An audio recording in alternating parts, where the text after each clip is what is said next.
I think it's time to document this beautiful place. Maybe people will understand a little better why I have no desire to leave it.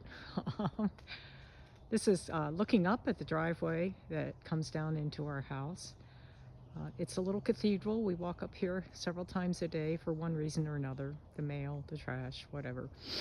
Um, so the reverse of this is the way we come in. And then this is our turnaround. Rhododendrons and ferns are everywhere. Here is John's boat, which I remember being the first thing we bought in Maine. He remembers the house being the first, but that's how memory is sometimes. More rhododendrons. And then, if you walk down into the driveway, these are our double file viburnums, which, oh God, the past 2 years they have just been breathtaking. They're sort of at the end of their cycle now, but just as they come to the end, these Siberian irises are just coming in. Here, I'll get a little closer. You can see that their flowers are just starting to come up on this side. On the other side of the house, which is warmer, they're further ahead. And I'll document that too. Here is our garage. Yeah, I love the whimsy of these hobbit-like doors on the garage. That was one of the first impressions we had of the house. Some people hate it. Some people just think it's, ridiculous. Why would you do that?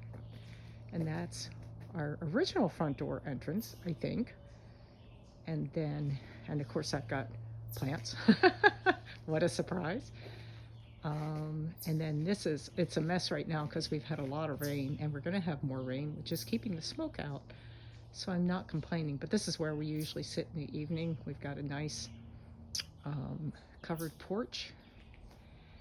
And the roadies are also just finishing up. And then behind the roadies, you can see my incredible, lovely copper beech. Yeah, pretty awesome. Geraniums are in full force. They'll stay. They'll be here for quite some time.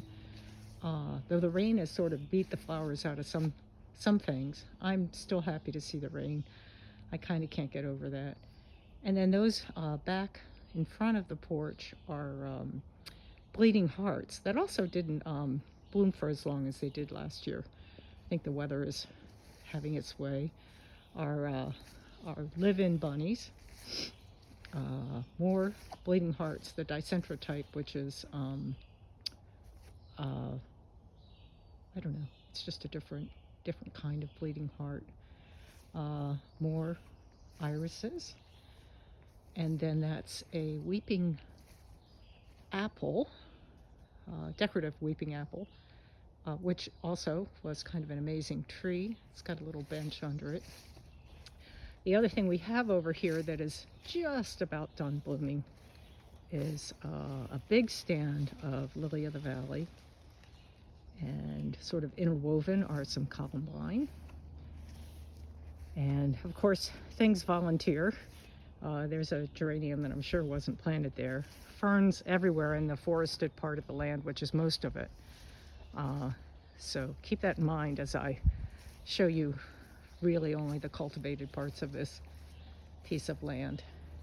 Wow, now we have little crab apples developing on this, which did not happen last year.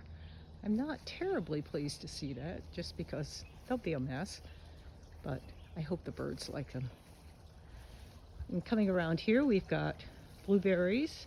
Here's some of the irises are further along, closer to the house. And this is my herb garden, where the ongoing mint wars continue. And I do allow the mint to grow in this one area because I really like having fresh mint. Forget-me-nots from Mary, and a peony that I planted last year that's doing pretty well this year. And this, of course, is Olivia, our cornuscusa. And oh, she is just a sight to behold. These flowers lasted last year, oh, I don't know, for months. It was really wonderful.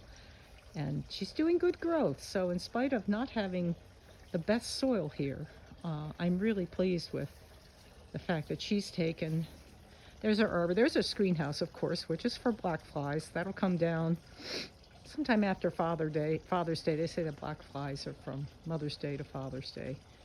And we've got, you can probably hear in the background, that little fountain back there where I have some other potted plants. Walking along here, we've got a little bird bath that I made. This is a new tree that I just planted. It's my Tilia cordata, little leaf linden. The bird feeders I think I'm going to take down. You can see the ferns in here are just astronomical. And this is a tree that I'm losing, and it's way too close to the house, so I'm having a tree guide come out. Okay, I'm going to stop this now because I don't want to make it too long. I'll start again.